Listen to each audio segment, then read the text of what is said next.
What's happening, people? So today I'm here to talk to you guys about handling emergency plumbing jobs. And why do I want to talk about this? Because I obviously am a plumber and I get calls from homeowners who have leaks sometimes, but also have problems. So this video is probably to help both of them types of people to understand a little bit more how to handle a leak or a problem. Right. In the UK, because that's where I'm based, that's the only place I can talk about at the moment, is that where you're gonna find that ball valve, yeah, which you need to turn off, yeah, you're gonna find that at the front of your property, underneath the floorboards, and you're also going to find it in airing cupboards. So look for airing cupboards or underneath the sink. So there's three places to look for inside a property if you ever do have that major leak. And sometimes you do find that we've got local valves which will be underneath the appliance, right? So your appliance would be your sink, would be your basin, would be your shower. You locally have isolation valves where you can isolate it and you can make sure that water there is isolated. To isolated means that it's safe, means that there's no more water getting to it. So whatever damage it was doing, it will probably stop doing it now because it doesn't have that water supply. Water damage can be very dangerous and can cause a lot of money to people. I've seen people leave little drips on for a little while and they've just got out of control and they will just ruin everything. You know what it's like when you get mosque, when you get stuff like that build up onto your problem, it becomes a bigger problem. So what I would say to some homeowners who definitely do have isolation valves underneath their appliances is get a screwdriver. Have a screwdriver on handy, like underneath, just put out of the way so you can use that screwdriver if you ever did have a problem, but make sure you understand where the isolation points are. So I'm going to go over them again. So when you go to a property, or if you own your property, you want to look by the front door underneath the floorboards. You might find your isolation valve there as it comes into your property. And you also will find it underneath when you look in airing cupboards, that's what they're called. And you'll also find it underneath the sink.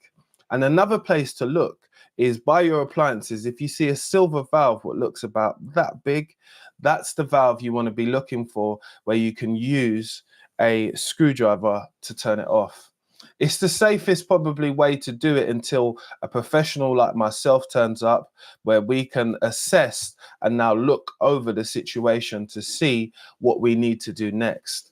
Again, saving your property from flooding or any type of damage is always going to help yourself as a homeowner.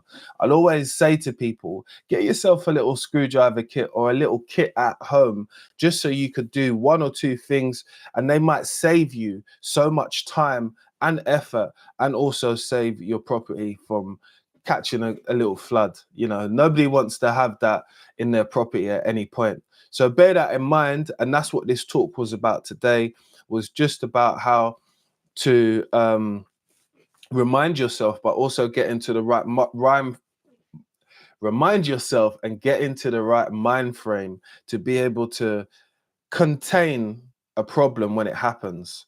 And having problems when they happen as plumbers, it happens oftenly, more time than none, to be honest with you. Every plumber will tell you that they've had some type of leak or they've got somewhere to a property and not known exactly where to turn it off, because it could be one of those three places.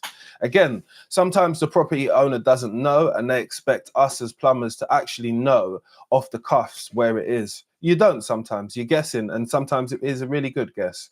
But there is a mains valve which you can turn off if you know where the water meter is, and you can turn it off from there. That you can actually shut it off from there. It's not advised, but yeah, you can at last result. So the mains, so if you know where your water meter is, you can turn it off by that valve as well. But it's a plastic little key, it's very finicky, and sometimes it can break if you don't screw it down properly. Remember, you want to screw, when you find the valve at any point, it's clockwise what you want to do to turn it off. Clock, yeah? Think how a clock goes round, clockwise, turn it off.